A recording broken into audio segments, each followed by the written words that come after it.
At eto na nga ang part 2, ang pakikibaka at ang hamon sa buhay dito sa munisipyo ng Dasmariñas. At tanghali na nga kaming nakapunta dyan mga bebs. At makikita mo naman walang mga tao sa window. Ang lahat ng tao dito ay nakaupo. Mga puro nag-iintay at isa na nga ako doon. So dito na nga muna ako sa assessor's office para maibigay nila kung ano ba yung kailangan kong dokumento para sa pagta-transfer dahil kulang pa raw yung pagdating ko dun sa BIR ay kulang pa raw.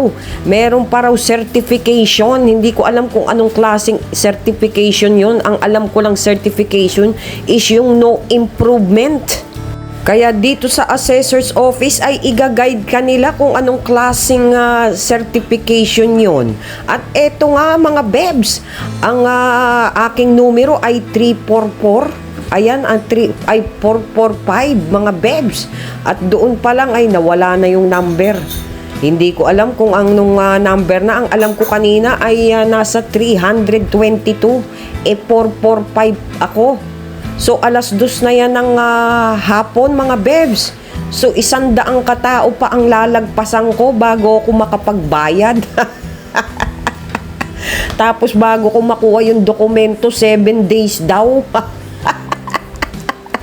Talaga naman. At eto nga, mga bebs, dagsa ang mga tao, mistulang kukuha ng ayuda. Parang nagkaroon kami rito ng New Year's reunion na lahat ng mga transaksyon nung nakaraang Disyembre ay nagkita-kita ngayong New Year. Yung unang punta ko rito na nung last December ay makikita mo pa na ang gaganda ng upuan, mga bebs. Mistulang hotel lobby, pero ngayon parang hindi na siya hotel lobby. Nagmistula ng terminal sa barge doon sa port ng mga dagat sa Batangas. At eto nga, ang dami pang mga upuang dumarating, mga bebs. Bonggang-bongga ang waiting area. Dito yan sa assessor's office, ang mga bagong sopa. So hindi lang siya basta upuan, mga bebs, pwede ka pang humiga.